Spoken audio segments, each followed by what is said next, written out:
Hey there, Ramon here from Codesee, and in this video we're going to annotate a map. Now Maps already does a great job of providing us with some insights as well as a bird's eye view of the codebase. But I want to take this a step further. I'm going to leave some clues and hints for folks coming into the codebase for the first time or coming back in for a refresher.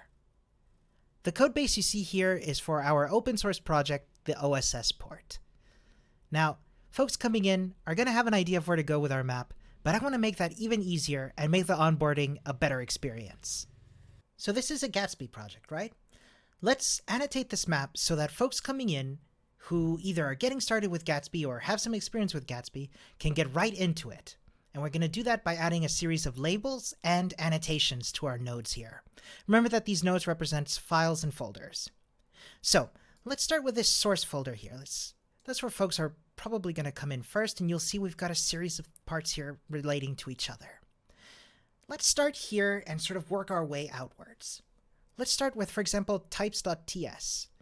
I know this to be a TypeScript section, so I'm going to make this a TypeScript label. So any nodes that I color teal are going to be related to TypeScript. So I can click over here on the left and annotate it accordingly. That's how you create labels. Let's create a couple more. I'm going to see here some parts that are related, for example, to static content. I'm going to make that red. I see here one for dynamic pages. Let's make that purple, my favorite color. Let's see what we got. We got files unrelated to development. I'm going to call those other. And one more.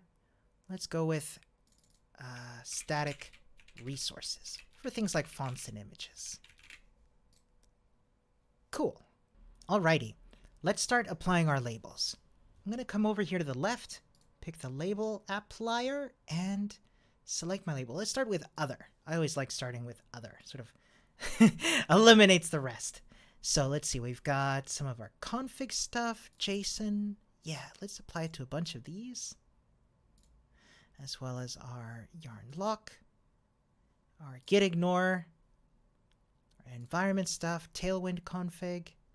That's kind of related to static content, Gatsby browser, and our GitHub actions, and our dev container. I think that's pretty good.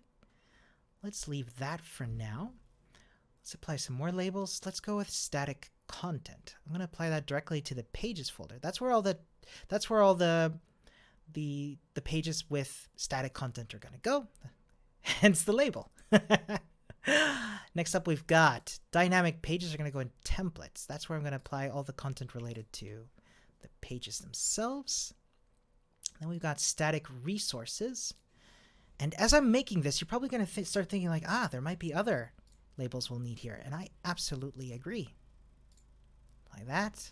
Fonts. What else is static? The static folder. And what's in docs here? Yes, some more static content. Put that in there. Perfect. The projects folder itself is where some more dynamic pages come from. So I'm going to apply. Oh, no, wait, that's static. So that's going to go right there. Perfect. Then we've got a couple more that are some sort of not related to any others. So for example, I'm noticing the README and the code of conduct, in my opinion, are both related to documentation. So let's create that label right away. Let's make that, light green. Documentation. Perfect. There we go. Code of conduct. Then we got some more. This one's related to React stuff. Now, I could go ahead and actually, I'll just do that right away. React. And we're going to put that for, let's make that, picking colors is hard. Let's make this blue. We're going to apply that to these two here, our utils. Our Gatsby is related to React. Yeah, let's do that. And for this config as well. Perfect. Almost there. We've got our tailwind config. That's kind of static to me. So I'm going to go with static resources here. There we go. Excellent. Almost done. Next, let's apply some annotations. So for example, we see some notes here that are semi-related. For example, in utils, I'm going to add a note here and call this general React and JS helpers.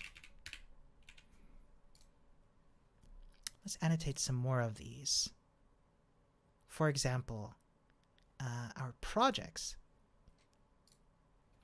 Maintainers put their projects in here.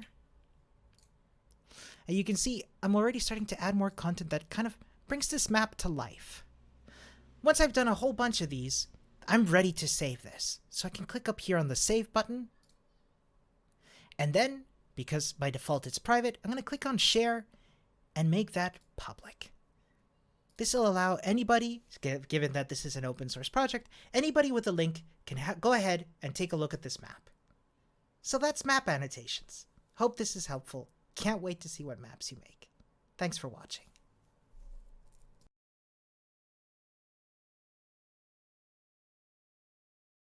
Hey there, Ramon here from Codesee, and in this video I'm going to show you all about map tours. Now, Codesee Maps already does a great job of giving you a great overview of what your codebase looks like. But what if you need to show a specific order in which things should be explored? That's where map tours come in, and they're incredibly easy to make. To get started, activate tour mode and click on add your first tour. Let's call this tour files. And what I'm going to do is add a step for each file and click on that node and say start here. Continue here, and so on and so forth. Once you're done, you can try out your tour as if somebody were doing it in real life. Then it's ready for sharing. We've built maps, and by extension map tours, to be incredibly resilient, so that they'll adapt with changes to your codebase. But what if a file that's got a tour node on it gets deleted? That's where tour alerts come in. Now behind the scenes, in this example, I've deleted the file called file wrong. Let's update my map and see what happens. First, you'll notice that there's a notification number at the top right of the window that tells me that something is wrong. I can see here a note on my map has moved which may impact my tour. And if I come here, I can see indeed step number 4 has an exclamation on it. This step was attached to the node more files file wrong, which was deleted on Monday with this commit. What I can do now is either move it or delete it. And I'm going to move it because actually this wasn't meant to be on file wrong. It was meant to be on file 1. With that now solved, I should be able to save my map and get rid of that notice. And yes, it'll only go away once I resolve it. So that's tours and tour alerts. Thanks for watching.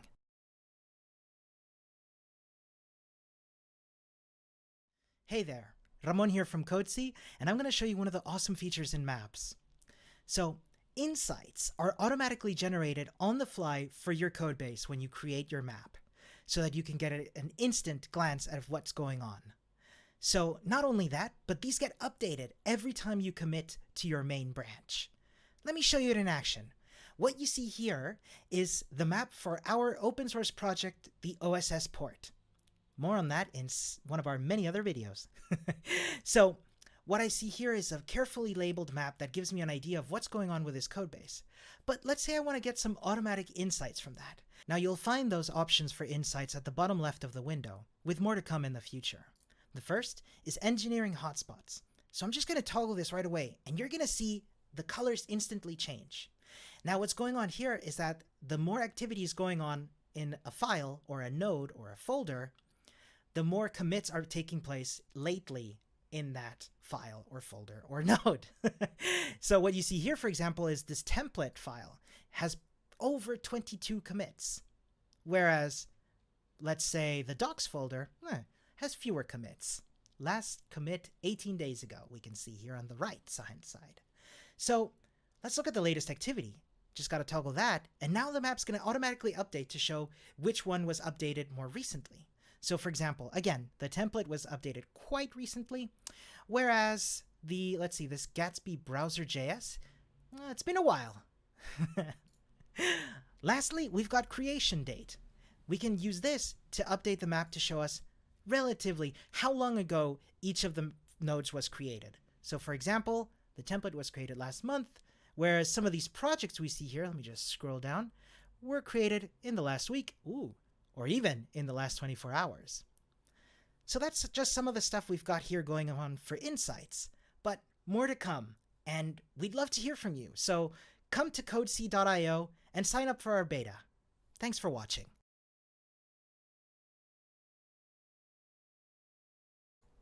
Hey there, Ramon here from Codesee, and I'm going to show you a really cool feature we've been working on, demoed by our colleague Josh. Now, you've seen pull request maps before, but one thing we've added is the ability to make these interactive. So now we add a link that allows you to open it up and interact with it.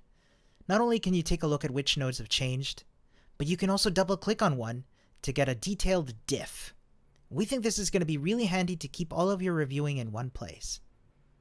If you're interested, come check out our beta. Thanks for watching.